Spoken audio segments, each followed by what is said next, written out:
देखिए, आप यदि केजरीवाल की बात करते हैं तो हम तो कहीं केजरीवाल पर विश्वास करते नहीं हैं। उन्होंने भविष्यवाणी की थी कि गुजरात में हम पूर्ण बहुमत के साथ जीतेंगे, परंतु वो हारे हैं। उनकी भविष्यवाणी कोई मान्यता नहीं रखती है। नमस्कार, बात मुद्दे की में आपका बहुत बहुत स्वागत और मैं हूं सुरेश झा। गुजरात के नतीजे सामने आ चुके हैं। अगर हम अरविंद केजरीवाल की बात करें तो यही अरविंद केजरीवाल है जिन्होंने गुजरात में चुनाव प्रचार के दौरान लिख के भविष्यवाणी की थी कि यहां पर आपकी सरकार बनने वाली है। लेकिन कल जो चमत्कार हुआ है, जो भाजपा जीती है, वो कहीं ना कहीं अरविंद केजरीवाल की भविष्यवाणी को ठुकरा दिया है। अब अरविंद केजरीवाल ने इस मामले पर चुप्पी साध ली है, लेकिन मीडिया में इस पर चुटकियां ली जा रही हैं। तो आज हमने दिल्ली वालों से यही पूछा कि अरविंद केजरीवाल जो भविष्यवाणी करते हैं, जो बातें कहते हैं, उनमें कितना दम होता है, उनमें कितनी जान होती है। तो सुनिए दिल्ली वालों ने उसका क्या जवाब दिया है। देखिए, आप यदि केजरीवाल की बात करते हैं तो हम तो कहीं केजरीवाल पर विश्वास करते नहीं हैं, क्योंकि वो जो भी बोलते हैं वो झूठ और मक्कारी से भरा हुआ है। न जाने उन्होंने कहाँ से ये राजनीति सीखी है जो पूरी भारतीय राजनीति को ही खराब कर रहे हैं, कलुषित कर रहे हैं। दिल्ली की जनता मासूम भोली भाली उनके झूठे वादों के ऊपर आ जाती है तो कुछ वोट उनको पड़ जाते हैं।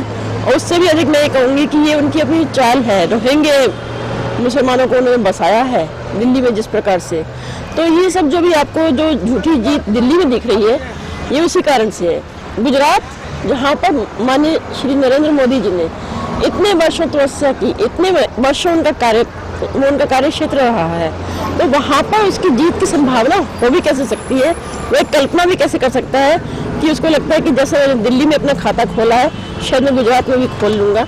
ये असंभव सा काम है। देखिए, भारतीय जनता पार्टी ने कार्य किया है, चाहे वो नगर निगम हो, चाहे कहीं भी किसी भी क्षेत्र में देख लीजिए कार्य किया है। कुछ कार्य ऐसे होते हैं कि शायद हम झूठा प्रचार नहीं कर पाते। मैं तो भाजपा की ओर से एक ही बात बोलूँगी कि हम झूठे प्रचार पर जाते नहीं हैं, जो कार्य किया है उसको बताते हैं, और वो भी हम कार्य करने पर विशेष ध्यान देते हैं, उसके प्रचार पर ध्यान नहीं देते हैं। हम भी यदि इसकी तरह से झूठे प्रचार करने लग गए तो हमारे कार्य उससे 100 गुना ज़्यादा है। तो इस कारण से मैं सोचती हूँ कि दिल्ली में जो सीटें भाजपा को मिली हैं तो वो तो अभी हमें उम्मीद थोड़ी ज़्यादा की थी, परंतु तो मैंने पहले विषय किया कि दिल्ली में जो इसने अपने रोहिंग्या लोगों को बसा दिया है, न जाने ये किस धरती से आया है, कहाँ से आया, समझ में नहीं आता है कि अपने ही देश का नुकसान, अपने ही क्षेत्र का नुकसान कर रहा है और जनता इसको समझ नहीं पा रही है। लेकिन फिर भी जनता ने एमसीडी को, दिल्ली में भाजपा को पूरा अपना समर्थन दिया है, और मैं उन लोगों का धन्यवाद भी देना चाहूँगी। और उन सभी लोगों से भी आपके चैनल के माध्यम से अपील करना चाहूँगी जो वोट करने इस बार नहीं निकले, क्योंकि वोट अपनी एक बड़ी शक्ति होती है, अपना राइट भी है और हमारा एक ड्यूटी भी बनती है कि हमें वोट देना ही चाहिए। तभी हम इस सब बारे में बोल सकते हैं कि सरकार ने क्या कार्य किया, क्या कार्य नहीं किया। और केजरीवाल की बात पे जो अपने क्वेश्चन था आपका, उसमें तो ये कहूँगी कि वो तो जो झूठ बोल जाए वो कम है। माननीय अरविंद केजरीवाल जी पर आपने जो मैंने कविता लिखी है, उन्होंने भविष्यवाणी की थी कि गुजरात में हम पूर्ण बहुमत के साथ जीतेंगे, परंतु वो हारे हैं। उनकी भविष्यवाणी कोई मान्यता नहीं रखती है। भविष्यवाणी तो हर कोई व्यक्ति कर सकता है, परंतु उसके लिए काम करना पड़ता है, जनता के बीच में दिखाना पड़ता है कि मेरी पार्टी कितनी सकारात्मक रूप से भारतीय जनता के बीच काम कर रही है। जनता ही भगवान होती है और जनता ही भगवानों को पूछती है। इसलिए माननीय केजरीवाल जी, आप पर आपने जो भविष्यवाणी गुजरात के लिए की थी वो नकारात्मक निकली, क्योंकि वहाँ पर भाजपा सरकार बनी।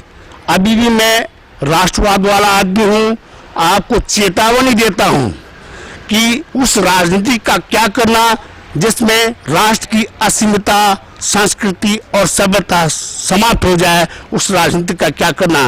राजनीतिक वही उचित होती है जिसमें राष्ट्रवाद होता है, और भारतीय जनता पार्टी ही राष्ट्रवाद ला सकती है, जिसको कि भारतीय जनता पार्टी के हाईकमान लोगों को मैंने अपने बायोडाटा में स्पष्ट लिखा है, जिसमें स्वामी विवेकानंद ने भी जो अंग्रेजी में कहा था वो भी मैंने लिखा है। इसलिए माननीय केजरीवाल जी, आपसे निवेदन है कि राष्ट्रवाद के पथ पे चलिए, नहीं तो आम आदमी पार्टी को खत्म करके भारतीय जनता पार्टी में आए। और मैं बिपिन रावत साहब, डोभाल साहब मेरे को ब्लॉक प्रमुख कहते हैं, मैं उनका ब्लॉक प्रमुख नहीं था, परंतु उस द्वारिखाल ब्लॉक का मैं नेता था। माननीय बिपिन रावत साहब मुझे ब्लॉक प्रमुख कहते थे, उस लंगरूगढ़ का वीर कहते थे। वास्तव में 52 गढ़ों का मैं महावीर भी हूँ।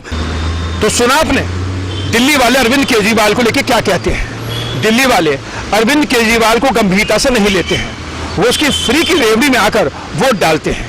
उनका यह कहना है कि अरविंद केजरीवाल तो ऐसे वादे करते रहते हैं, लेकिन क्या करें, जिस तरीके से गुजरात में उनकी जो जीत कहले 5 सीटें जो मिली है, वो कहीं ना कहीं आपके लिए जरूर एक महत्वपूर्ण हो सकता है, लेकिन जिस तरीके से उन्होंने भविष्यवाणी की थी उस पर सवाल निशान जरूर खड़ा होता है। कैमरा पर्सन हेमंत के साथ सुरेश झा, टॉप स्टोरी, दिल्ली।